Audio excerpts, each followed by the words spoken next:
उन्वान आकाई ओनुआ का राज। एक पुराना जापानी कस्बा जिसका नाम हिरोशिमा था अपने कदीम रवायात और कहानियों के लिए मशहूर था। इस कस्बे के नजदीक एक कदीम जंगल था जो हमेशा सुर्ख धुंध में लिपटा रहता था। कहा जाता था कि इस जंगल में एक खौफनाक रूह आकाई ओनुआ भटकती है। आकाई ओनुआ का मतलब था सुर्ख औरत और लोग उसे देखने से भी डरते थे। एक दिन एक नौजवान जोड़ा रियो और हाना हिरोशिमा में आया। वो कुदरती मनाजिर और कदीम कहानियों से बहुत मुतासिर थे। उन्होंने फैसला किया कि वो इस कस्बे में कुछ वक्त गुजारेंगे और उसकी पुरस्कारियत को समझने की कोशिश करेंगे। कस्बे के लोगों ने उन्हें आकाई ओनुआ की कहानी सुनाई, मगर रियो और हाना ने इस पर ज्यादा ध्यान नहीं दिया। रियो और हाना ने फैसला किया कि वो इस जंगल का सफर करेंगे जहां आकाई ओनुआ की कहानी मशहूर थी। एक दिन वो सुबह सवेरे जंगल की तरफ रवाना हो गए।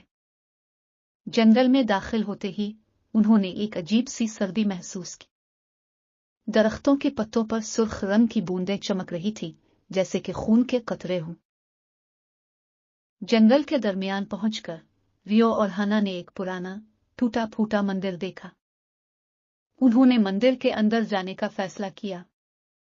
जैसे ही वो मंदिर के करीब पहुंचे उन्होंने एक खौफनाक चीख सुनी। अचानक एक सुर्ख लिबास में मलबूस औरत उनके सामने आ गई। ये आकाई ओनुआ थी जिसकी आंखें गुस्से और दर्द से भरी हुई थी। रियो और हाना खौफजदा होकर मंदिर से बाहर भागे।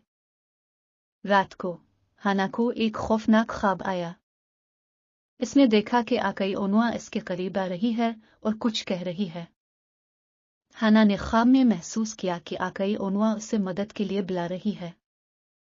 हाना ने रियो को यह ख्वाब सुनाया और दोनों ने फैसला किया कि वो इस राज को समझने की कोशिश करेंगे। अगले दिन रियो और हाना ने कस्बे के बुजुर्गों से आकाई ओनुआ के बारे में पूछा। बुजुर्गों ने उन्हें बताया कि आकाई ओनुआ का असली नाम साकुरा था। साकुरा एक खूबसूरत लड़की थी जो अपने खानदान के साथ खुशी से रहती थी। मगर एक दिन कुछ डाकुओं ने इसके गांव पर हमला किया और उसके खानदान को मार दिया। साकुरा ने बदला लेने की कसम खाई और एक जंगजू बन गई।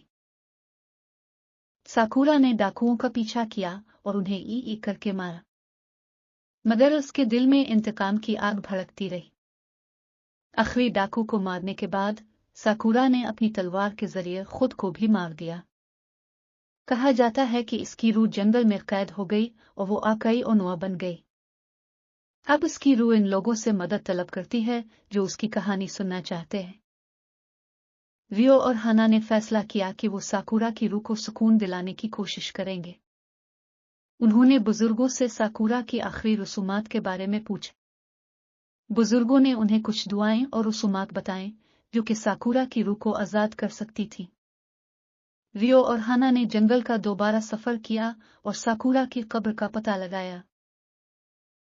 रियो और हाना ने साकुरा की कब्र के करीब पहुंचकर दुआएं पढ़ें और रसूमात अदा की। अचानक एक सर्द हुआ चलने लगी और आकाई ओनुआ की रूह जाहिर हुई। इस बार इसकी आंखों में गुस्से की बजाय सुकून था। इसने रियो और हाना का शुक्रिया अदा किया और कहा कि अब वो आजाद हो चुकी है।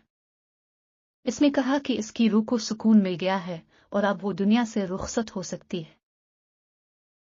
रियो और हाना ने कस्बे के लोगों को इस वाकये के बारे में बताया।